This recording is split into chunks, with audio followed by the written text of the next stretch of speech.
Fala, meus pandinhas, eu tô na área aqui mais uma vez pra falar com vocês sobre games. E dessa vez eu vim falar um vídeo um pouco diferente. O vídeo de hoje vai ser falando um pouco sobre como não jogar Call Zero Nightmare.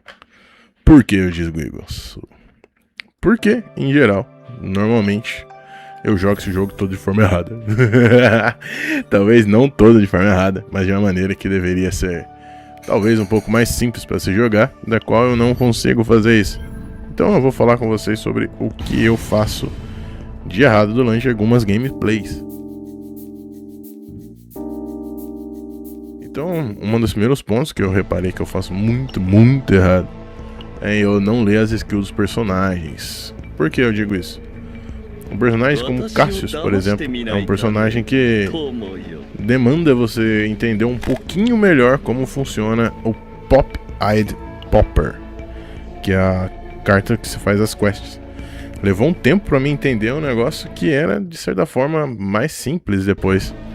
Porque basicamente você tem que respeitar as cartas, fazer as quests dele, para você conseguir pegar os efeitos. Você pega sempre uma das 4 tipos de quests, e cada vez que você replicar o que a quest pede, você vai conseguir aquele upgrade. Então, por exemplo, a quest Full House, ela demanda que quando você estiver jogando, todos os personagens, no caso os 3, tenham usado ao menos uma carta cada um deles. Não precisa necessariamente ser na hora que você tá no mesmo turno, né? Então depois foi ficando mais difícil pra mim, mais fácil pra mim entender algumas coisas. Como Strafe, que precisa ser uma carta de custo 0, 1 e 2. Ou Triple, que precisa Triple 1, né? Que precisa de ser 3 cartas de custo 1. Ou Triple 0, que precisa de 3 cartas de custo 0. Então é uma coisa bem simples de entender, não só na questão das cartas, que também precisava ler, né? Como na questão do potencial dos personagens. Porque no potencial é onde você vai ter basicamente um guia sobre como você vai buildar ele.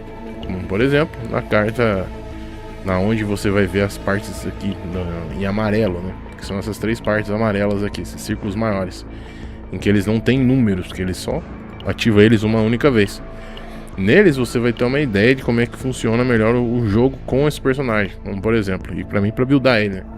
No próprio Cassius mesmo, se ele ganha mais 5% de dano, e se a vida dele tiver maior de 600, ele ganha um adicional de 5% para esse valor. Então vira 10% de dano com as cartas. Com as cartas do Cassius, né? E com o Wild Card também. Então, não ler era um erro que eu tava cometendo, que ajuda bastante você entender quando você fizer a build e tal. Sei que são vários personagens, né?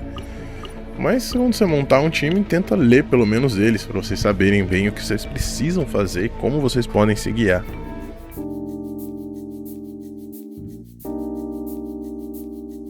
Um dos outros grandes erros que eu cometo é um erro até que besta, que é basicamente não saber a hora que eu devo usar as skills, que eu devo usar as cartas. Que às vezes eu vou na pressa e só vou usando, e acabo esquecendo uma coisa bem simples que só lembro depois. Como por exemplo, Tactical Analysis. Ela dá 2 de Wave, uma carta da Mika. Ela dá 2 de Wave e cura em 50% a cura, né? Aumenta 50% a cura, o acúmulo de cura. E o Wave, toda vez que chega a 3, eu ganho 1 ponto de ação. Então o fato de eu não usar ela, que é uma carta de custo 0, que já vai me dar um ponto de ação essa logo no começo do jogo, já é uma idiotice, porque em geral eu acabava usando as outras cartas e esquecia da ordem delas, e no fim acabava colocando errado. Então, por exemplo, Shadow Reload é um upgrade da Tressa que toda vez que eu sou curado, eu ganho uma Shadow Dagger. Então às vezes o que acontecia? Eu usava o Walter Barra, que me curava, e depois eu usava o Shadow Reload, porque eu tava com pressa e só saía usando. E acabava esquecendo de combar as cartas, que basicamente é uma coisa que precisa fazer. Então, por exemplo, ó, aí agora também cai num outro cenário. A minha Tressa, ela tá com a build de itens, né? Que toda vez que uma carta é exaustada pelo personagem, aumenta o dano dele. Então, quando eu exausto, ele vai aumentar o dano que ela vai causar. Então, o que seria idiota aqui? Eu usar essa carta primeiro, Dagger Throw, antes de exaustar uma, como eu acabei de fazer, ó. Olha a besteira. Porque a partir do momento que eu já tenho a Shadow Reload, a partir do momento que eu usar a carta pra me curar, eu vou ganhar uma Shadow Dagger, que é tudo isso que eu uso ela exausta.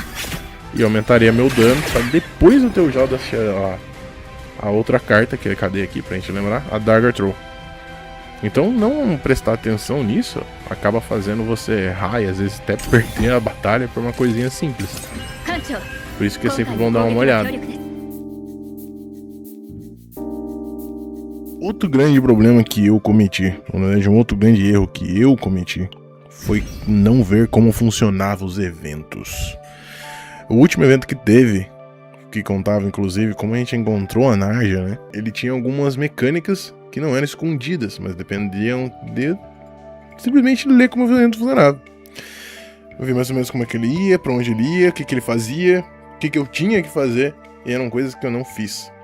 Um exemplo que eu dou é que quando você entrava no caos, na zona de caos do outro evento, que era o Laboratório Zero, existia a possibilidade de você encontrar um personagem. Na verdade nem era um personagem, era um evento, né? Dentro do caos, que você entrava num túnel e você meio que via as memórias dos personagens que sofreram aquela mutação ali. E entre a primeira vez que você entrava dentro de um deles, acontecia o cenário de que você ia para uma região fantasmagórica, que você não tinha mapa, não tinha nada, e você acabava enfrentando algumas criaturas. A primeira vez que você entra nesse evento, existia a possibilidade de você encontrar um dos fantasmas. E esse fantasma, se você aceitasse o Void, ele liberaria um terceiro andar dentro da zona de caos. E olha só que legal, eu fui descobrir isso só no final.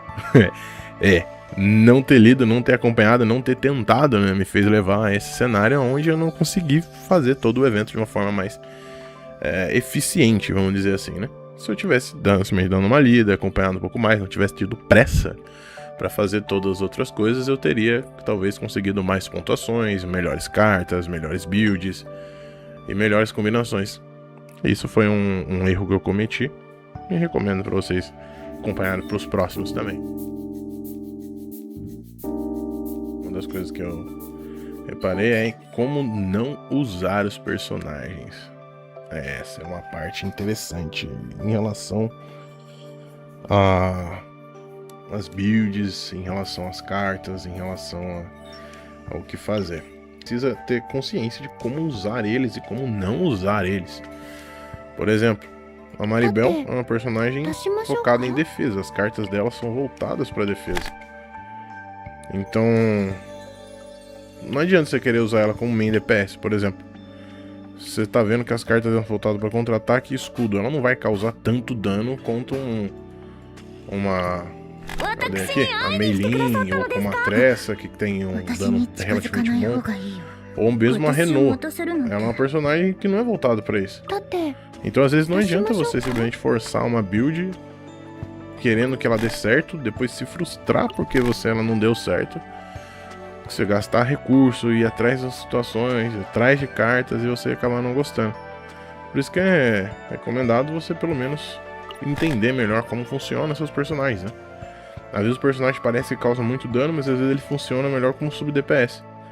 Então, saber usar os personagens também é uma parte muito importante e que também vai te aliviar em relação a como lidar, né, com o desespero em querer pegar um personagem no banner, ou mesmo em como aproveitar mais e curtir o jogo.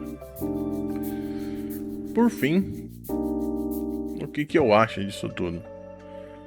Galera, não existe forma errada de se jogar, hein? A maioria dos jogadores não são focados para ganhar campeonatos, nem torneios mundiais, nem nada do gênero. Tenta curtir o jogo. Às vezes você quer só aproveitar o personagem, ver o personagem lutando, ver as animações, que pelo menos o Call Zero tem umas animações muito bonitas. Então, às vezes você simplesmente se focar nisso, tentar curtir o jogo, aproveitar ele de forma como ele tenta mostrar pra você, seja a parte mais interessante do que você precisa fazer. A parte que você às vezes se assusta, né, com não pegar o personagem, ficar na neura de que você precisa correr, que você tá atrasado. Não precisa ter isso às vezes. Basta você curtir o jogo, aproveitar como ele é, um jogo focar mais ou menos no que ele tem, no que ele pode te oferecer. Porque você fazendo isso, você já vai aliviar o seu estresse, né? Porque às vezes você só precisa pegar, jogar o jogo, curtir ele e aproveitar. Sei que a mecânica de gachas afasta muita gente, mas tem muitos gachas que têm mecânicas interessantes fora o gacha. Então você poderia aproveitar. Agradeço aí por vocês terem ouvido, por vocês estarem aí. Espero que vocês consigam acompanhar, assistir os próximos vídeos que nós vamos lançar aí. Beleza? Valeu!